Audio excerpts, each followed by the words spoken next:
Good morning বন্ধু বান্ধৱীসকল, কি খবৰ সকলোৰে? আশা কৰোঁ সকলোৱে ভালে আছে, ময়ো ভালে আছোঁ। মই অন্য এটি নতুন ভিডিঅ'লৈ আপোনালোকক পুনৰবাৰ স্বাগতম জনাইছোঁ। এয়া হৈছে ৰাতিপুৱাৰ পৰিৱেশ আৰু এইখনেই হৈছে পাঠশালাৰ মেইন বজাৰ আৰু বজাৰত আহিলোঁ এতিয়া।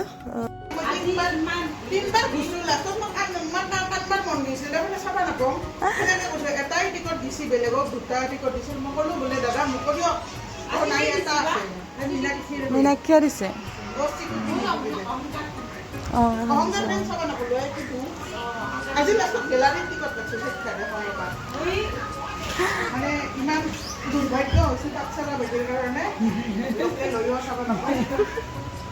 পগলা হৈ গৈছে একদম।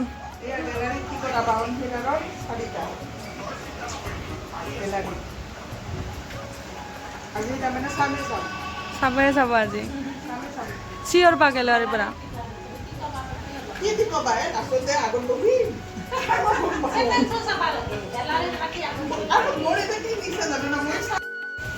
এতিয়া আহিলোঁ পাৰ্লাৰত আৰু কম্পিউটাৰ চুলিখিনি ষ্টাৰ্ট কৰিব। সিহঁতৰ আহিলোঁ আৰু বৰ্তমান টাৱেল ড্ৰাই, তাৰপিছত মই চৰ্চ কপৰ কৰোঁ, একদম মই সন্মুখতে বস্তু হৈ যাওঁ। তোমাৰ কোনো ধৰণৰ মানে বদমাচি নাই। চৰ্চ কপৰ চাওঁ, এইটো স্পাৰ্কিং সন্মুখতে যাওঁ। কিছুমানে বাতিত উলিয়াই আনে, বাতিত উলিয়াই কিনে কিছুমানে হেৰি কৰে, কি আনে কোনোতো নাজানে, কৰা বুলি কৈ কিবা সেনেকুৱা নহয়। আমি বহুত বছৰ পাৰ্লাৰখন দিলোঁ, বৰ্তমান ৰানিং 26 বছৰ।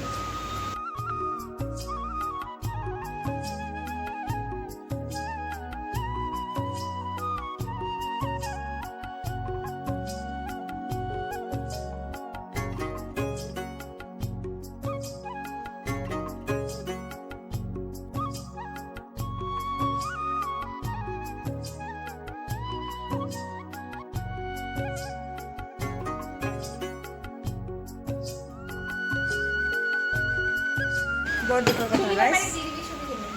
কিমান চুলি কাটা গ'ল, চুলি তাৰিখ দি কিনে কেৰাহী ৰাখিম এটা।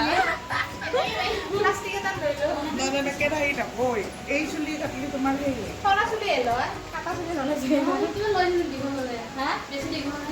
এইটো ল'ব না নলয়? নলয়, এইটো নলয়, কাটা চুলি নলয়। কি কাৰণে নলয়? এইখিনি চোন এটা পুতলাত আৰামছে হ'বই। এই বন্ধ নকৰা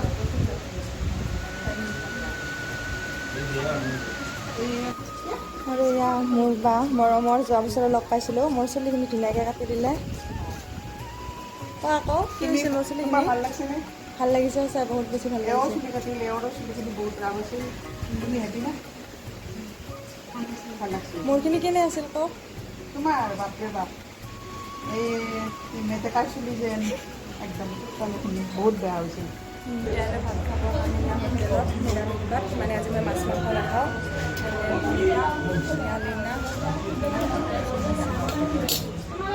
তো গাইজ বজাৰ কৰি এতিয়া আহিলোঁ কাপোৰৰ জোখ দিবৰ কাৰণে, মানে অকণো ৰেষ্ট পোৱা নাই।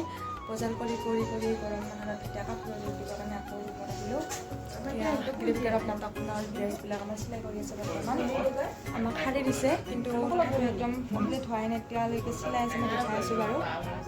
নহয়, এইটো চিলাই আছে।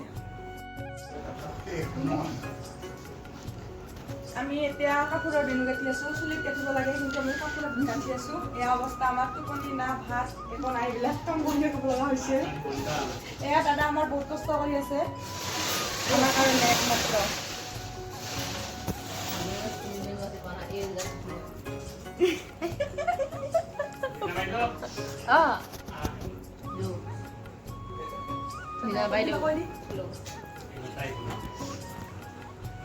নাটক চাব চবেই, খালি ৰিজাল্ট তেতিয়াহে দেখা পাব।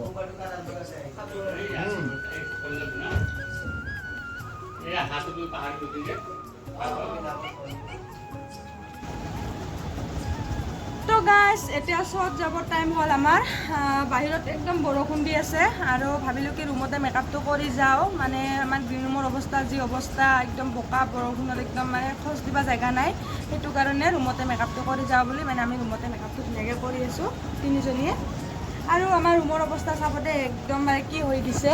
মই এটা কথাই ক'ম, আগতে বানপানী আমাৰ ঘৰত উঠিছিলে, কিন্তু আমাৰ ঘৰত বানপানী উঠা কথাটো সৰু কথা, কাৰণ আমি বিল্ডিঙত নাছিলোঁ, আমি বাৰু তলতে আছিলোঁ।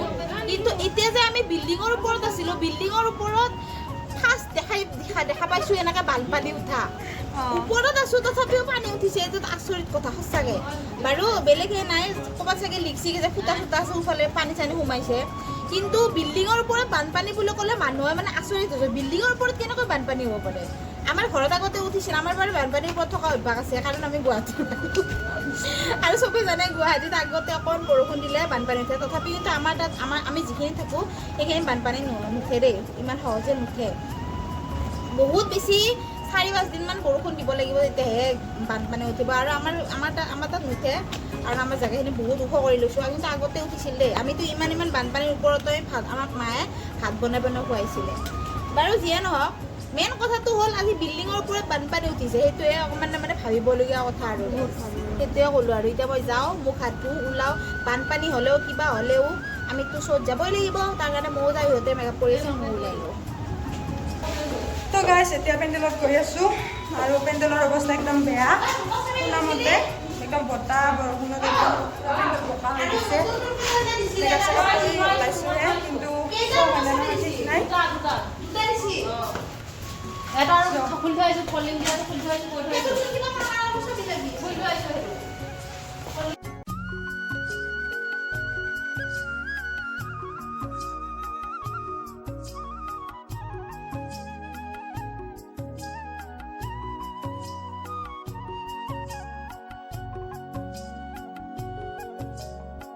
তো গাইছ ইমান বৰষুণৰ মাজতো দোকানত আছোঁ খাবৰ কাৰণে, মানে যিমানে যি নহওক কিয় কিন্তু খোৱাটো মোৰ কাৰণে মেইন, আৰু খামেই মই, সেইকাৰণে মই দাম ওলাই দিছোঁ খাবৰ কাৰণে। চাহ মেইনতে আমাৰ খোৱা শেষে হ'ল, এতিয়া খালি চাহ খাম। সেইটো ৰখি আছে বাৰু এটা লৈ কিনে লগতে। কেনেকুৱা অনুভৱ বৰষুণৰ বতৰ শ্ব' কৰা? অনুভৱ কেনেকুৱা বৰষুণৰ বতৰ শ্ব' কৰবা যে? নতুন অনুভৱ একো নাই, এই মুকেশ মোৰ মৰম এই তাহানিৰ দিনতে পাৰ কৰি থৈ অহা এইবিলাক আমাৰ বহুত কম। পবিত্ৰ ক্ষণত মানে এটা পবিত্ৰ বুলি ক'লো, পবিত্ৰ কৰি নি আছে মানুহ, কিমান মানুহ দেখিছে নহয়। আৰু এনেকুৱা বৰষুণ বতৰ এটা মানে প্ৰমাণ চাব পাৰি কিমান মৰম আছে, ইমান বৰষুণ বতৰ হ'লেও মানুহ আছে। মানুহ বাহিৰত একদম পুৰা ভিৰ, হেঁচা ঠেলা। আমি আহিব নোৱাৰা হৈ আছিলোঁ, মানুহ এনেকৈ ঠেলি ঠেলি অকণমান আহিছোঁ। তথাপিও দুটা শ্বট, তিনিটা শ্বট দিছিলে, টাইমটো নিমিলিব। বৰষুণৰ কাৰণে অলপ টাইমটো দেৰিকৈ দিলে। আৰু বহুত মানে বাচ্চা ল'ৰা আছে, বুঢ়ী মানুহবিলাকৰ বহুত আহিছে, বেয়া লাগে নহয়। এতিয়া এৰিছে, এটা বেল দিছে। আৰু ইয়াৰ হৈছে আমাৰ ভূপেন দা।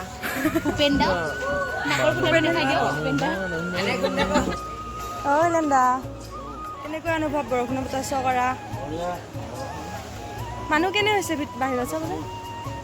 সেইকাৰণে বেছি ভাল লাগিছে, ইমান বৰষুণ যে মানুহ আহিছে। মেকআপ কৰি আছে নেকি? ৰুমতে কৰি আহিছোঁ। ভাল কাম কৰিলে। ইয়াত এনেকৈ বোকা বোকা দিয়ক, এটা বেল পৰিছে, এটা ড্ৰেছ কৰোঁ। একদম আমাৰ ভিতৰত দেই গ্ৰীণ ৰুমটো। গাইছ আমাৰ গ্ৰীণ ৰুমৰ অৱস্থা চাওক,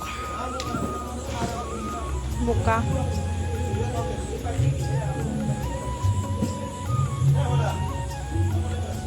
প্ৰথম চিনত যাবৰ কাৰণে এনেকৈ ৰেডি হৈ আছোঁ, আৰু আমাৰ পেণ্ডেলৰ একদম অৱস্থা বেয়া, তথাপিও নাটক চলি আছে।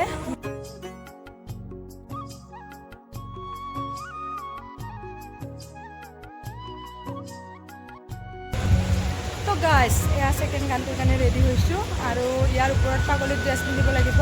মানে পাগলীত ড্ৰেছৰ তলত মানে চিকুটি গানটোৰ ড্ৰেছযোৰ পিন্ধি থাকিব লগা হৈছে, মানে আমাৰ একদমেই সময় নহয় এইযোৰ ড্ৰেছ পিন্ধা, সেইটো কাৰণে তলত পিন্ধি ল'ম। পাগলী চিনটো কৰি লগালগ আমাৰ চিকুটি গানটো আহিব আৰু দৌৰিব লাগিব। আৰু ড্ৰেছযোৰ কেনেকুৱা লাগিছে গাইছ?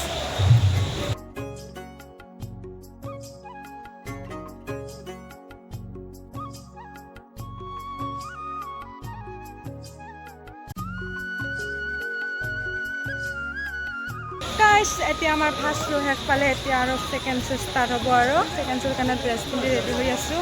আৰু বৰষুণত একদম চলি ভিজি কিনে শেষ হৈ গৈছে কি ক'বা এইজোটা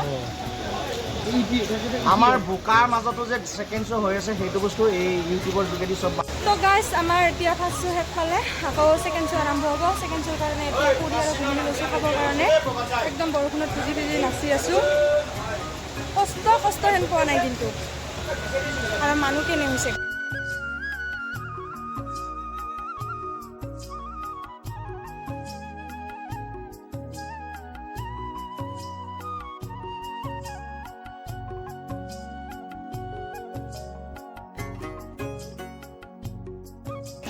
গাইজ আমাৰ নাটক শেষ পালে আৰু এতিয়া ভাত পানী খাই কিনে ৰুমত যাব ওলাইছোঁ আৰু দোকানখন এতিয়া বন্ধ কৰিলে ঘৰত যাব ওলাইছিল আৰু ইহঁতে লাগাল ধৰিল ৰাস্তাতে